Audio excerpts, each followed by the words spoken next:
Hi, good morning. It's nice and early. So today I'm going to be talking about non-parametric clustering for spatio-temporal datasets. Thank you for the introduction. So my name is Ashwini, and I'm currently at the Alan Turing Institute. But the work that I'm going to be talking about today was actually what I did as a PhD student when I was at the University of Glasgow. And my advisors were Ludger Evers and Kostas. So just checking, yeah. All right, so just as an introduction, so the goal to the work that I did was really being able to determine spatially contiguous clusters that actually are able to retain distinct temporal patterns in the underlying data. And so the goal of the model that I'm going to be talking about today is really was to develop a flexible Bayesian model that actually can be used for this purpose of clustering spatio-temporal data set. So an overall focus here is to be able to account for the geographical structure of the graph network and also really able to accommodate all these different dependencies. So three main dependencies within the structure that's posed by such spatio-temporal data sets are really spatial, temporal, and network dependencies. So going more into the actual data set that's actually of interest to these kinds of models. So when you're thinking of a spatio-temporal data set, it's really composed of observations that are recorded over both space as well as time. So when you're thinking of these different spatial data sets, it could either be in the form of a grid-style graph network or more as an aerial unit data. And so thinking of them in different examples, you could either be thinking of it as a urban road network, so that's an example for the grid-style graph network, or as a map, which is more for the aerial unit data. So really you're imagining such a spatial data set as composed of this as a graph. So it's composed of these vertices and edges, and so observations are recorded for each vertex, and this is over time. And so a way that such observations can be recorded could be, say, by sensors that are placed at different points in a network. And so this is at a fixed location, so the nature of these clusters are static in nature. And so more formally, when you're thinking of the goal of such models, is really you're determining this partition over this graph network. So describing this model that I'm really going to be talking about today, so it's what we've called the network Chinese restaurant process. And so the net CRP, which is really the overall, the important part to this model, which is serving as a prior that's actually suggesting this spatial structure. And so the net CRP is actually introduced as a special case of the DDCRP. So the DDCRP was actually first introduced by Blay and Frazier. And so this is actually called the distance-dependent Chinese restaurant process. And this was introduced really to be able to accommodate non-exchangeable data sets. And so that's really about these different dependencies. And the other important part of this model is that it's able to actually determine clusters in a data-driven manner and also specify to be able to exert some sense of control over the number of clusters in this graph. So the assumptions really to this model are that the observations, they follow a Gaussian distribution, and also that there is a unique observation for every space and time combination. So it does not really account for any sense of missingness, but that's a different problem. And so when you're thinking of this model, it's really in terms of 2 to 3 different separate problems. So you're thinking of it first as being able to determine an overall spatial structure, and then really think about all the within cluster spatial correlation, as well as the temporal component of this data. So I'll first be talking about what the net CRP really is, and then defining the likelihood, and then the relevant sampler that's actually able to suggest these different partition distributions. And so that's really about being able to explore all these different cluster configurations, and also inferring the relevant parameters corresponding to this model. But before I actually talk about the net CRP, I'm going to have a short recap, sort of leading into how the net CRP was developed. So starting with the Chinese restaurant process, which is something that's more commonly being used. So this is typically described in a restaurant framework. So if you're thinking of this restaurant where there are these tables, and then there are customers that are entering this restaurant. And so customers, when they enter this restaurant, they choose a table to sit at. And so this is where you're really then starting to think about how these tables really are representing the clusters. So customers, when they choose to sit at an existing table proportional to the number that's already seated. So for example, if customer 1 enters and nobody has been seated yet, so it's then customer 1 that's really sitting at a new table with probability proportional to alpha. But a different customer may sit at an existing table with the probability proportional to the number of people already seated. So in this case, it's really about the tables, and so that there are 2 tables, and then if they're the clusters, all the customers seated at the table are really components of that cluster. However, because an important assumption here is really exchangeability, it becomes quite difficult to introduce dependency structures. And so that's why the distance-dependent Chinese restaurant process was introduced. And so really here, the main aim was really to be able to account for these dependency structures. So unlike in the previous case, here the customers, the clusters that are formed are really about friendships or other connectivity structures between these different customers. So for example, given that here, if you notice that 1, 2, and 4 have a sense of connectivity between them, and then they're choosing to sit at table 1.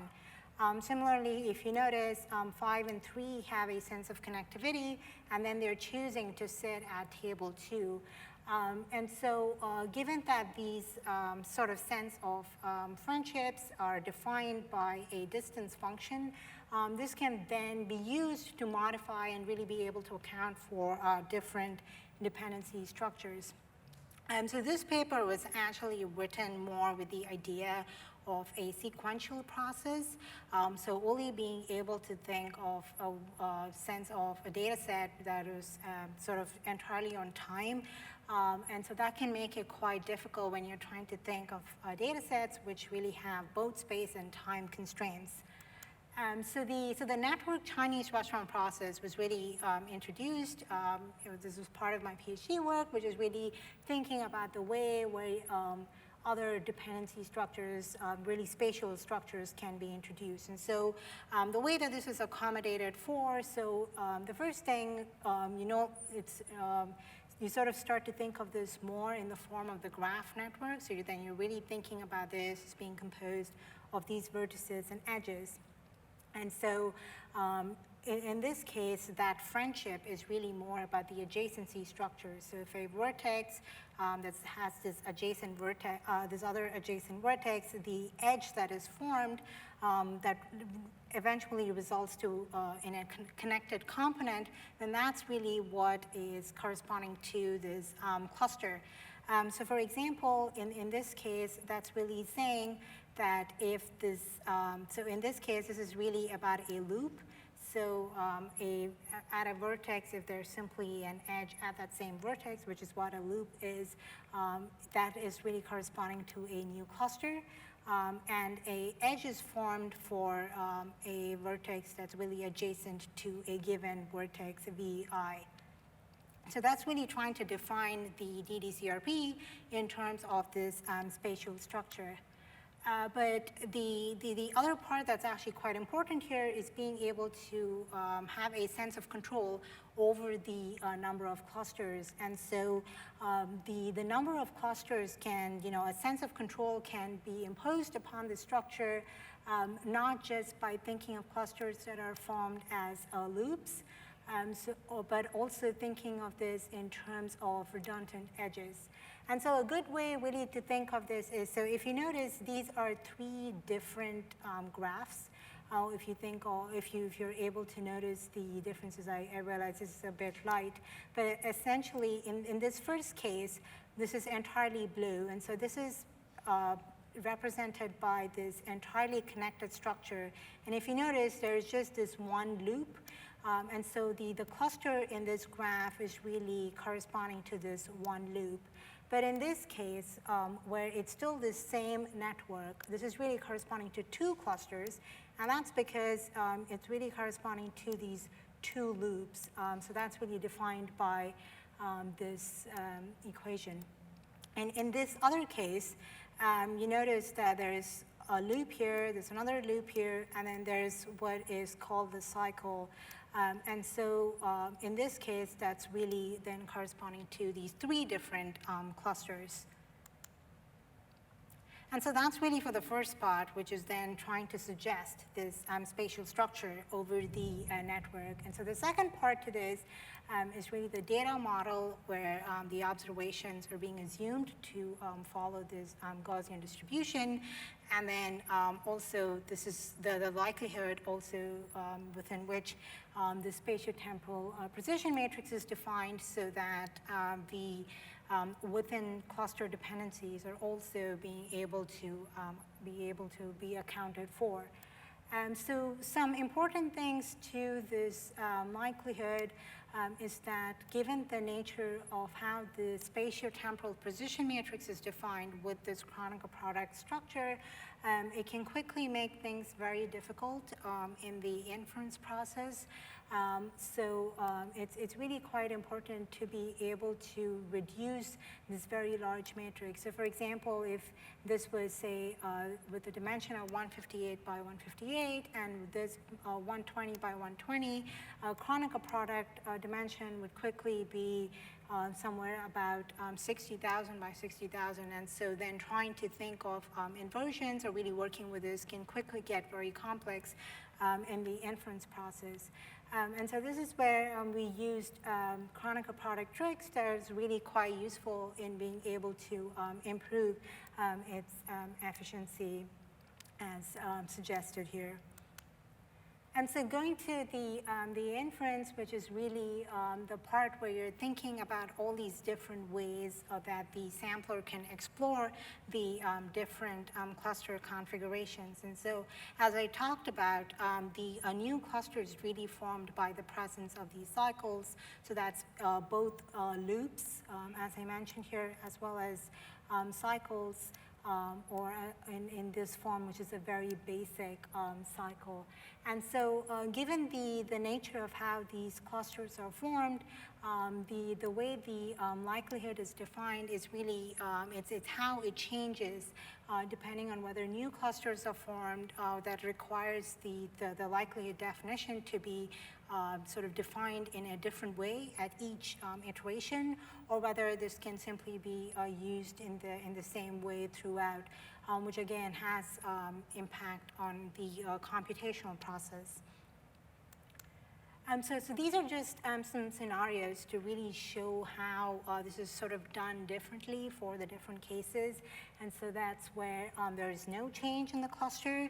And in the next case where I show where there is a change in the cluster.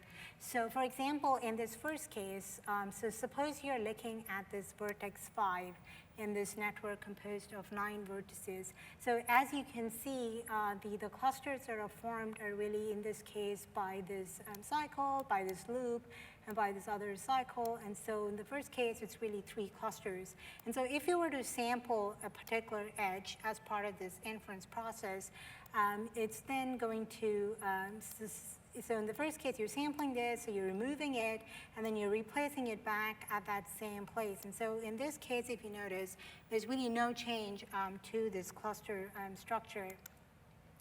So this is a different case where when you sample, and so you're removing it, and then when you replace it, it does result in a change in the cluster structure. So for example, just looking at it again, and so this is where it's vertex 5, and so this edge to 6, and so when you remove it and then replace it at vertex 8, this new edge is really forming this different cluster. And so 5 no longer belongs to this cluster, but it belongs to this other cluster. And so that was with, those definitions were really with any sort of cluster structure, right? And so it could be, as I mentioned, these spatial data sets are typically either with it could be really any graph network, but over a grid-style graph network or with a map. And so in this first example, if you notice, this is basically, it's part of a, the graph network over a San Francisco, the downtown San Francisco urban network. This is for a part of England, which is really, four different counties, within the Avon County, these different regions, and really looking at these different cluster structures. So the applications that we've sort of illustrated the method so far include these examples where the differences are largely by the mean, and so where the variances continue to be similar across time. And so in this first case, which is basically, as you notice, as I mentioned, that particular structure is over this downtown San Francisco part of the map. And so in this particular case, the data was really simulated such that they are corresponding to these 3 different clusters.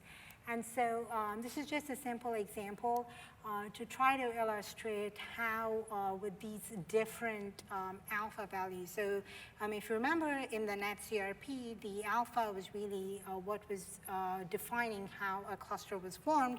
And so in a sense, that can actually be used to try to distinguish and exert a sense of control over the number of clusters.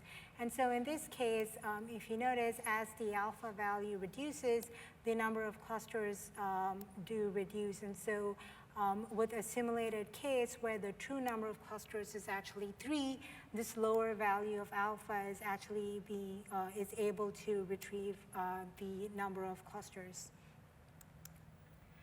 So just as a summary, so the work that was really done here was to be able to develop a flexible approach to clustering in a Bayesian sense. And so the NetCRP is really offering this data-driven process to be able to determine to exert a sense of control over the number of clusters in a way that's not subject to any human input.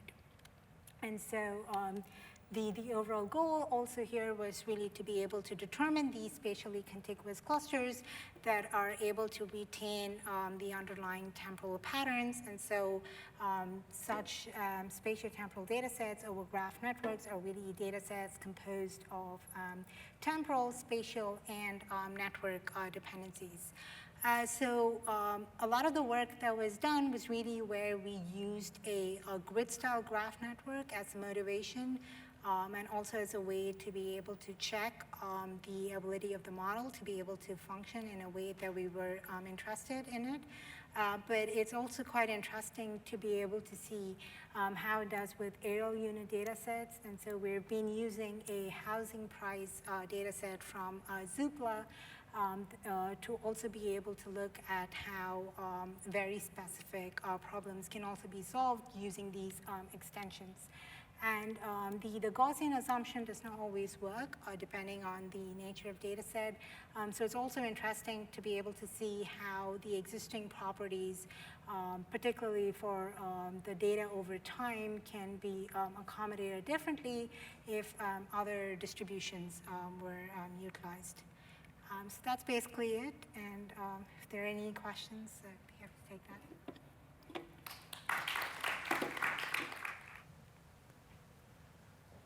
Thank you for the presentation.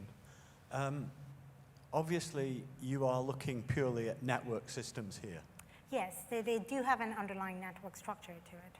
Yeah, and as such, it becomes sensible to look at the edge relationships as a 1-0. Mm-hmm. Obviously, in other contexts, one might want to weaken that. Sorry?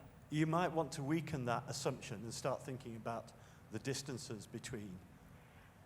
Yeah, in a sense, you could try to put in a sense of weight over it if you were looking at it in a different way. But because these are really, you're looking at them as adjacent vertices and not a general network, sort of stuck to the 1-0 in this case. Yeah.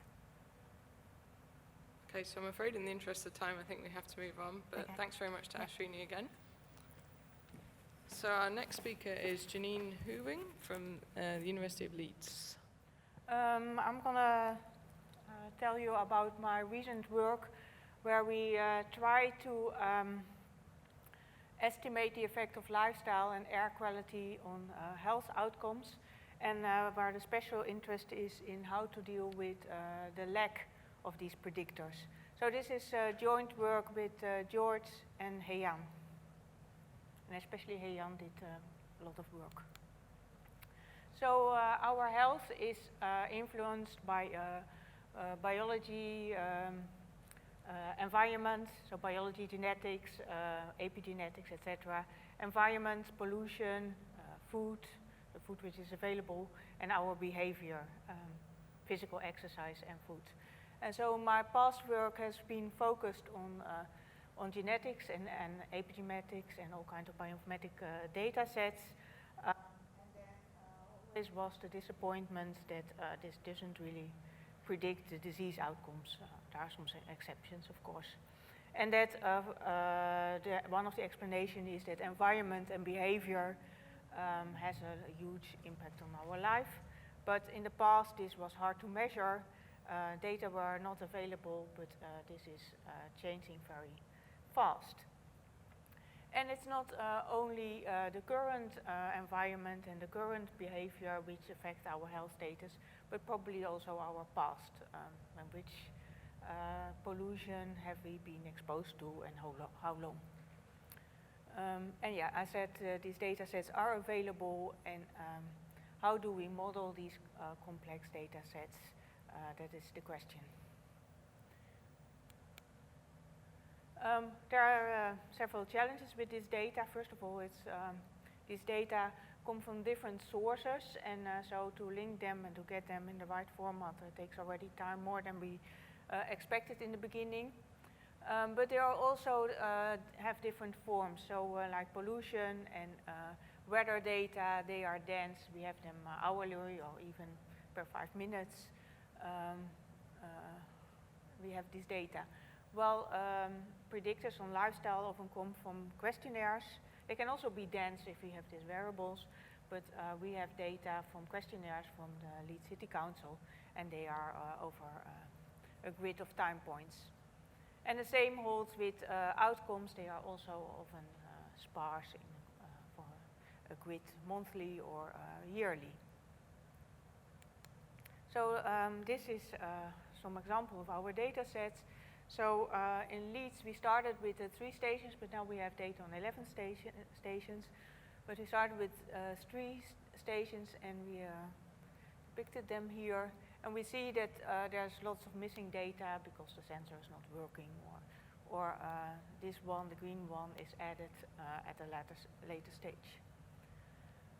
Then we have data on exercises. These come from the questionnaires from Leeds City Council, and we see, sorry, they are only yearly, and there is some variation. For example, this person did less in 2050 and then he did more. So this is on the y-axis the total number of activities a person did within a year. And then the COPD is also yearly, but here we see already the problem that our model will not work for COPD because this is static and it doesn't vary over time. So we will in the end use other outcome data. But we started with the air pollution. We first had only 3 stations and we tried to extrapolate it, but then there was also no variation. Now we have fortunately 11 and we use information on distance to the roads. And so this data seems to be very informative now. And then because we have data on postcode level, because of privacy issues, we had to aggregate the physical exercise data to postcode level. And we did that by taking the mean. For the moment we aggregate all the types of activities in one. So the second challenge is, was already in the title, is that these predictors probably will not have the whole time an influence. Just being exposed to a little bit pollution will not affect your life. It should be a longer exposure and maybe from the past. Another example we worked on is the effect of temperature on growth of trees. It's also well known that to measure this effect on from temperature on the growth of trees in the Amazon takes some time. So we have a lag in the effects. And so our aim of this, our model is that we should take these different predictors into account, but the focus is really on estimating how these lags. So this is a simple linear model where we have just a covariate x, so a risk factor, and y is the outcome. And if we have now the functional linear models, these become more complicated because we don't have yi on just one observation, but we have yi as a curve depending on t. And then we have a predictor xi, which we map to 0, 1 typically. And then we have an error term, which also depends on t. So this is the original model, but it has the problem that it uses future values of xs. So if this is time, if it's not time, it's probably okay, but here it's time. It uses future values of x to predict y. So we would like to have a more complicated model where we have these time lags in there. So we have we only let the x1 and the x2 have an effect until t. And they start to have an effect in the past, t minus delta 1, 2, and t minus delta 2, 2. So values before t minus delta 1, 2 have no effect on y. And they have an effect until t minus delta 1, 1. So the values between t minus delta 1, 1 and t have no effect on yt. So only in this interval x1 has an effect on our outcome. And the same holds for x2. So x1 is here a dense predictor and x2 is a sparse predictor. And the beta k are the regression functions we have to estimate, as well as the effect lags delta kl.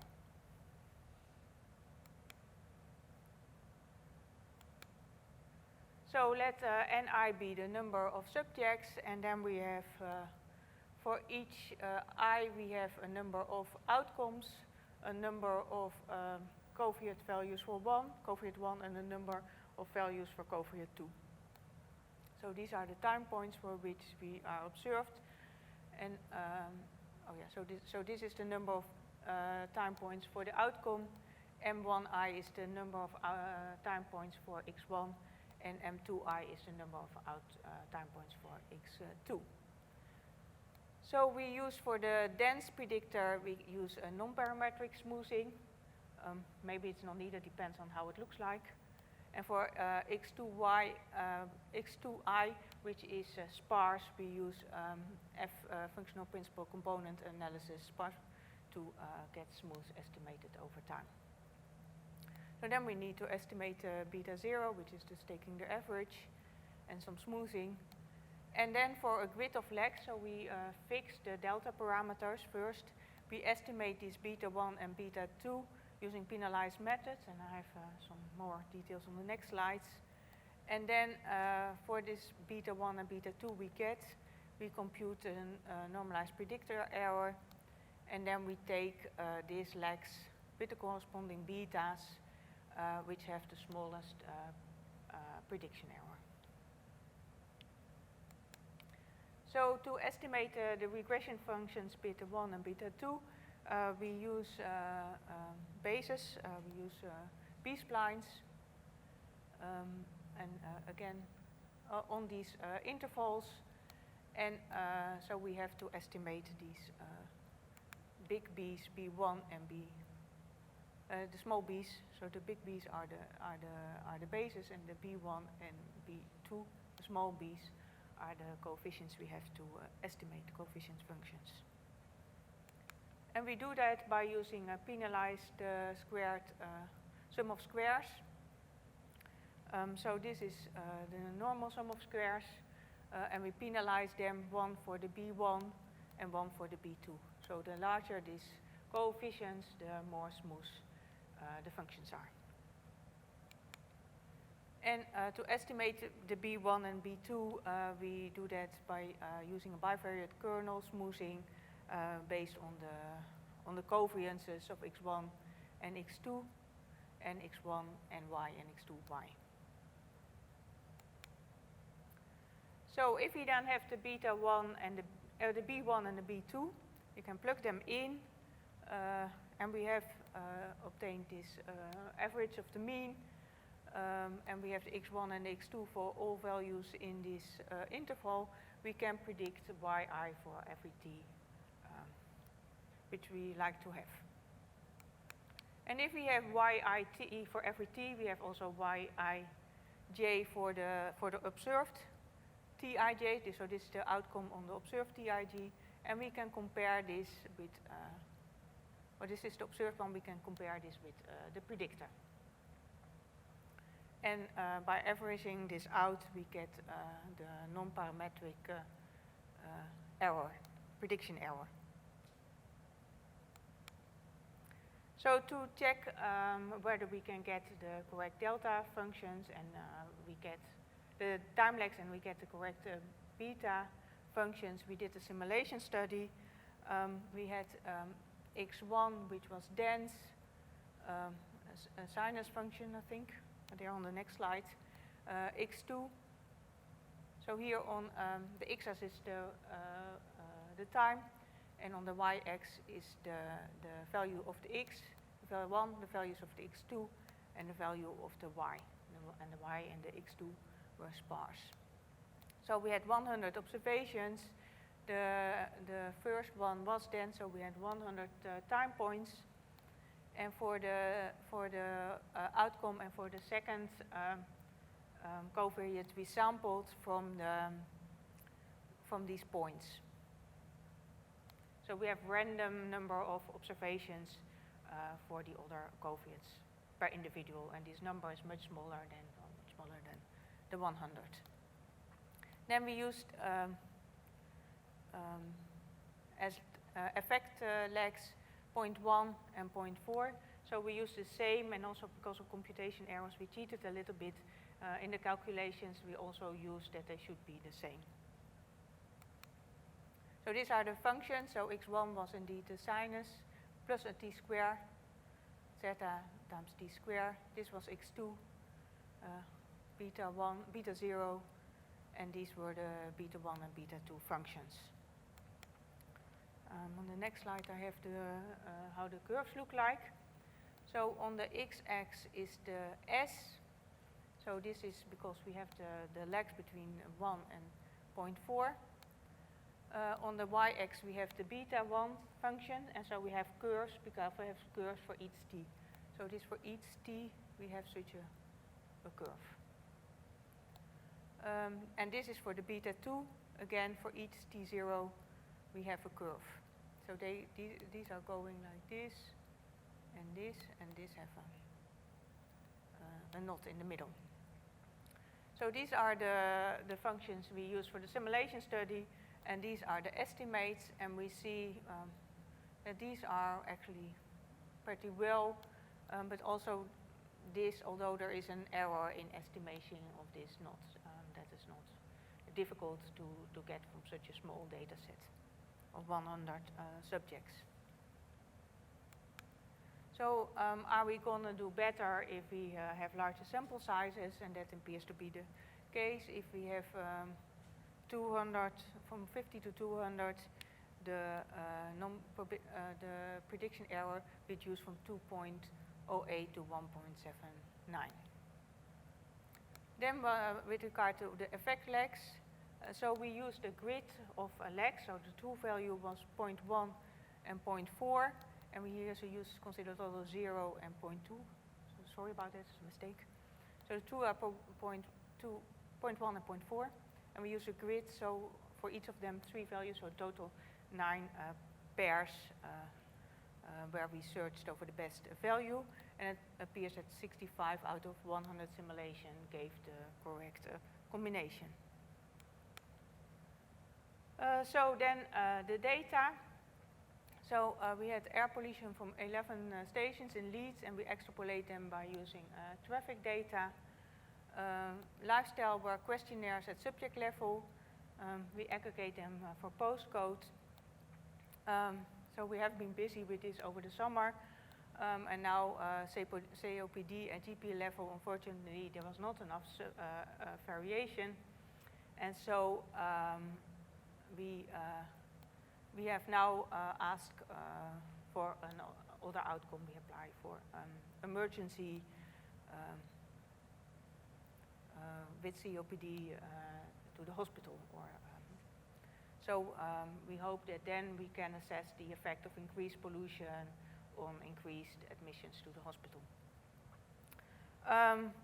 We have successfully applied the methods on modeling the relationship between tree growth and temperature in the Amazon, but it was only one predictor, so it was easier to do, and we found this lag. So our conclusion for the moment is that the method seems to work well, but it's at the moment time-consuming because each model takes some time to fit, and we need a grid search for the time lags.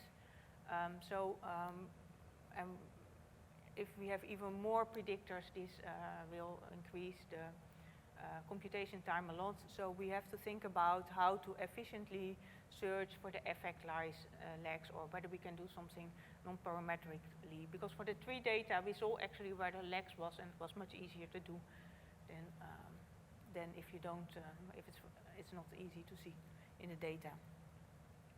And yeah, we are really struggling with, although all these data are nowadays available, and we statisticians would like to work with this data, it's still a struggle to get the right data in the correct format and to work with it. So we really are hoping to get the right data sets. We want to, in the future, have a more efficient search for the lags. I think we want to do some sensitivity analysis, so how dependent are the predictions on selecting the correct lags? How sensitive is it? Because we use quite a sparse grid. If we are a little bit off, how much affected our predictions? And from my epidemiological background, I'm also very much interested in joint modeling of these outcomes, because especially in health, but also here we have these factors are measured with an error, and we take that into account. But in health we have also exogenous factors which should be modeled jointly. Okay, thank you.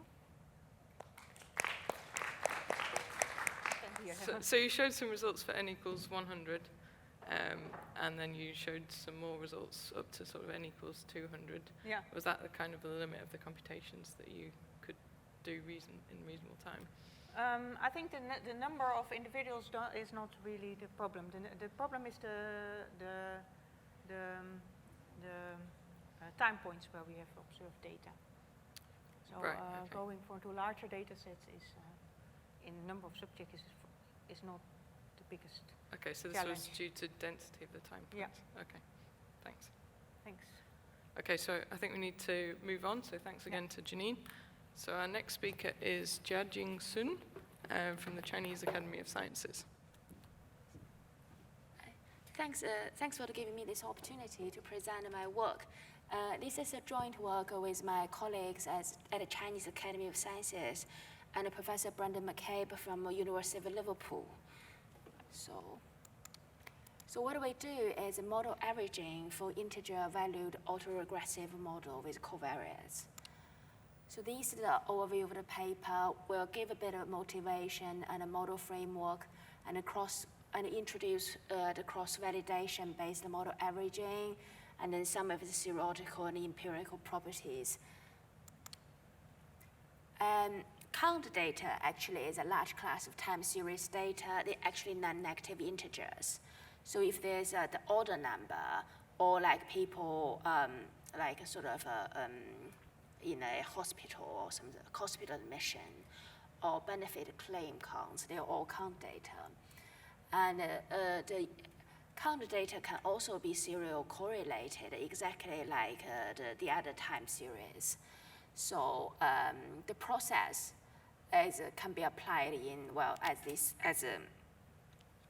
as you can see, all these from medicine, marketing, to environmental study, insurance, etc. So it's widely applied as well. But the most commonly used NAR model is the Poisson autoregressive of order 1. So it's this one. And instead of having the multiplication as in the traditional autoregressive model, what we have here is a thinning operator. So we have a alpha thinning yt minus 1 being a sum of independent and identically distributed Bernoulli random variables. And this epsilon t are assumed to be Poisson, so they're equally dispersion in terms of the mean and the variance being equal. However, the real GDP can either be over or under dispersed. So McCabe in 2011 considered the nonparametric arrivals. That's a paper appeared in the Journal of Royal Statistical Society, Series B. And in 2013, we relaxed epsilon t by assuming to be distributed according to Katz family of distribution, which included a negative binomial and a Poisson, both as special cases. So that's it. However, they also highlighted the importance of incorporating covariates such as seasonality in epsilon t. So rather than having the arrival process to be sort of a IID, and then it's time varying and covariant dependent.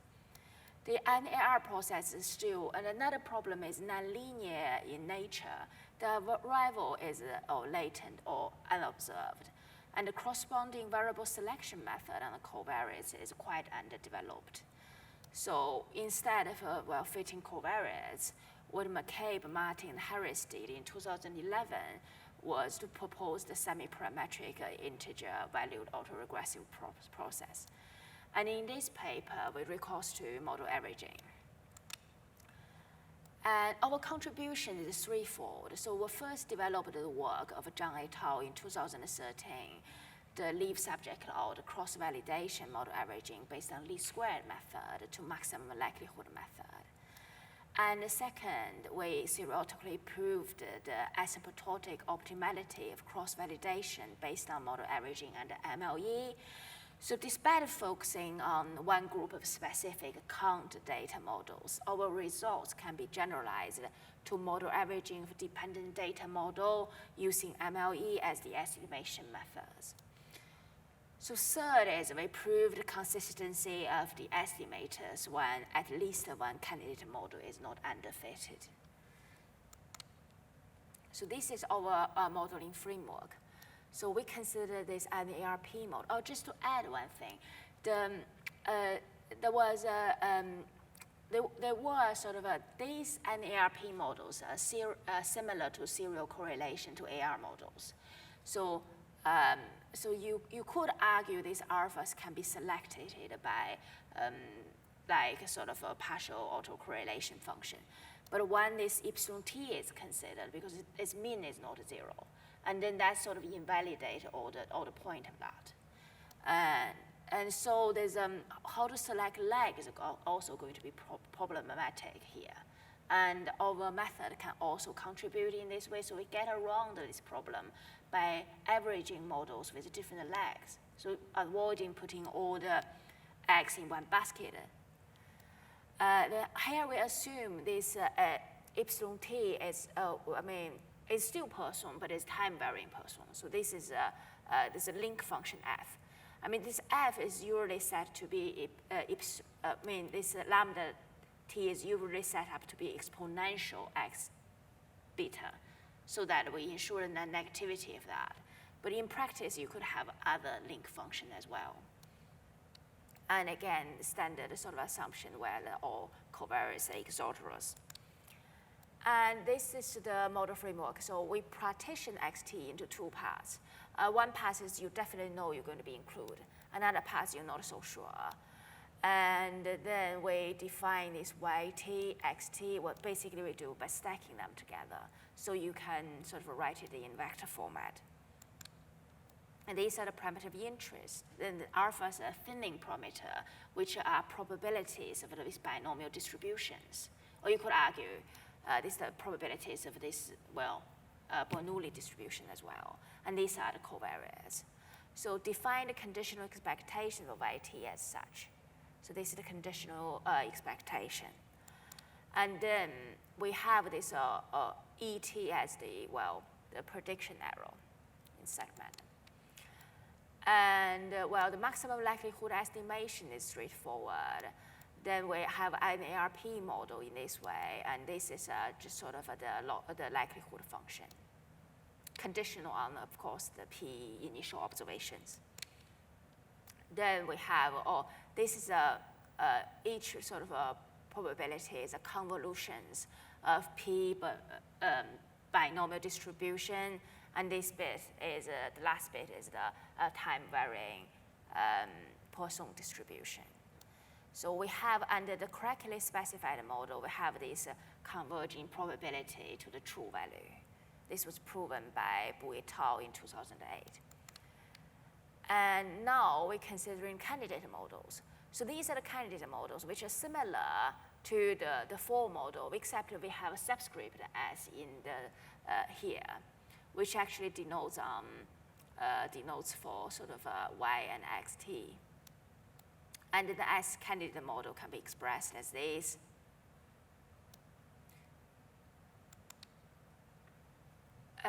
So cross-validation method is used to estimate the weights for each candidate model. So there's actually seriological evidence the volatility of cross-validation method for evaluating linear autoregressive method. This can be seen as a Bergman. I hope I pronounced his name right. And here we introduce the leaf subject order cross-validation following Gao et al. And the k-fold, as what it demonstrated through simulation, is quite straightforward. So this is how we did we need to leaf subject order cross-validation. We need to remove consecutive subjects in Y, and due to serial correlation, that's what we did. And we introduced this phi metric, phi s, which is basically, if you look at it, this one in the middle, it's basically remove bs on the left and bs on the right. But what we did is for the smaller bit here, for the beginning bit, for the end bit here, it's just because there aren't as many observations to remove. And then we could sort of we obtain these which are the sets to be removed. So then we're setting t to vary from t minus p, and then we've got we get a serial set of the sets to be removed, and which corresponds to t minus p leaf subject also estimates. and they're stacked together to form the leaf subject estimator for mu for the S candidate model, which denoted that. So to calculate the weight, we've actually, these are the weights. So basically what they are like, they are in the unit complex. So they each of them is between 0 and 1. And we do not allow negative weight, but maybe we should in the future work, because if you get a very negative weight, that means many models are very similar and very correlated in a sense. And these are the weights sum up to be 1. So the weights for each model is selected by minimizing the sum squared prediction error. So these, and we get that. And this is the weights. And the model averaging estimator for mu is as such, and is the estimator based on S candidate model. So now we come to the asymptotic normality. So to evaluate the asymptotic efficiency of the leaf subject or the model averaging estimator, and we consider the following squared loss criterion. So this is the loss function. And basically there's a few assumptions we impose, but under all these assumptions, we could get this optimality condition, which basically says the model averaging estimator, mu w hat, has the squared error that's asymptotically identical to the infeasible best set model average estimator. So that's what it is. And the assumptions are straightforward. It's slightly more complex than the least square set. I mean, this first one is the absolute stability condition for the autocovariance function, which is a standard for ergodic theorem to hold. And assumption 2 is basically the maximum singular value for phi t is bounded in a way. And then this one is very technical, but it follows from a White's 1982 paper. So basically, it's generally satisfied if the model is misspecified. And sorry, it's not this one. This one is generally satisfied if the model is misspecified. Sorry about that. And assumption 4 states if sample size t increases, the minimum squared error expands quicker than this rate. So it's satisfied when all candidate models are misspecified in a sense. And this is here. It puts a restriction on derivatives of mu ts, which implies these derivatives are bounded uniformly. So we go to this theorem. And then this root t consistency basically says if one of the models are not underfitted. By not underfitted, we mean that the model includes all the true covariates. So it could be overfitted by sort of including more covariates than necessary. But then based on Booth's paper, then they are still going to be convergent in the probability. But it's just with the, okay, well, this is. And we assume exists a sequence, C, T tilde converges to infinity, such that this holds almost surely as T converges to infinity, so approaches infinity. So under this assumption and then this new assumption, we have this cross-validation. Well, or you could say leave subject out cross-validation, which is the example we gave out, and is sort of consistent. And this is a new addition, so based on Brendan's work in 2011. So we consider the one step ahead probabilistic forecast of NAR model with covariates. Because what happens with these NAR models is they are actually probabilistic. So the fact I like it very much is because instead of specifying the data generating process to be a sort of approximate relations between X and Y, it's actually go down more fundamental. See, everybody maybe see in the case of disease control or medicine, then everybody getting admitted to the hospital actually having a probability to become sick and then subsequently recover. So this is what this alpha actually says. So it's actually it's more fundamental in this sense. So and also there's another thing of rather than it's actually giving you a probability. and rather than giving you sort of approximate relationship in this sense. So we are looking at this probabilistic forecast. So basically is we consider the one step ahead probabilistic forecast of NAR model with covariates and the consistency of estimates from theorem 2. So implies that the one step ahead predictive distribution evaluated as a theta hat may inherit some of the nice properties of the forecast. Okay, well, apology for this messy thing because I find this, if I put something here, then the equation wouldn't show, so I quite squeeze everything in. And this is what happens. This is actually the probability, the conditional probability, which is similar at the ones in the maximum likelihood function. And we have the set here. And then the expression here will actually give this conditional probability. So these are the probabilities. And under the conditions 1 and 3, and one step ahead forecasting probability is this. So if condition 5 and 6 holds, then we have that. So these are, so now comes to the simulations. And with simulations is I've actually, instead of assuming this here to be exponential distributed, I did not put the exponential function in, just to compare the performance of the conditional least square method. And then we have alpha. We let alpha to vary from 0.135, and then we have beta here. Then we have t here. So I'm going to skip a few. Then we look at the mean squared error and probability and averaging probability scores. So here, around this d number of replication, which I set to be 100 for this case. Then I set it to be, these simulations are set to mimic a general sort of, like a real-time scenarios. We have wage, we have education level, we have gender, maybe we have sort of other components as well. So we also compared with sort of model averaging based on AIC, BIC. Then that's the result. So you could see actually these are from MLE. So you could say that the condition cross-validation were actually giving you better in-sample fit. Okay. And the and then the probabilistic scores, there were some bits which are actually, they're better performed in some of the samples. So, and then the empirical analysis, I'm going to speed up a bit. Sorry about my delay. Sorry about my being slow. This is, we are looking at the hospital admission due to sort of like lung disease. And then by looking at it, by having the covariates, the poolant as sort of covariates.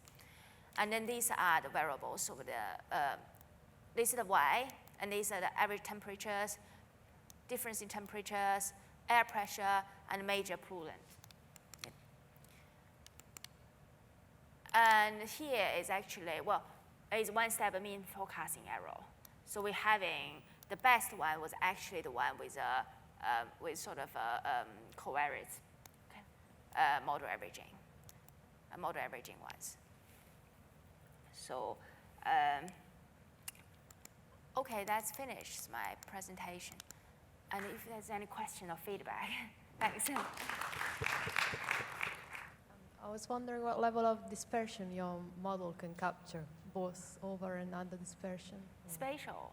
Dispersion. Dispersion? Dispersion. Yeah. Oh, the dispersion. Actually, what I find is if you allow this lambda t to be time varying, it's actually either, from the simulation, they were actually over dispersed in a way. So I presume I had some work earlier. It's about a CAS distribution, which includes binomial, negative binomial, and Poisson as special case. I derived a score statistic based on testing autoregression based on that. So I presume you could do that. But the problem with CATs is you couldn't do maximum likelihood very easy. So with that one, you could do maximum likelihood. And the dispersion will be depending on the covariates, but because the covariates are mostly dispersed, so if you do not, the observer data actually over-disperse. Okay, I think in the interest of time, we're going to have to bring this session to a close and defer any other questions to the coffee break. But thanks very much again to Jiajing and to all the other speakers of the session.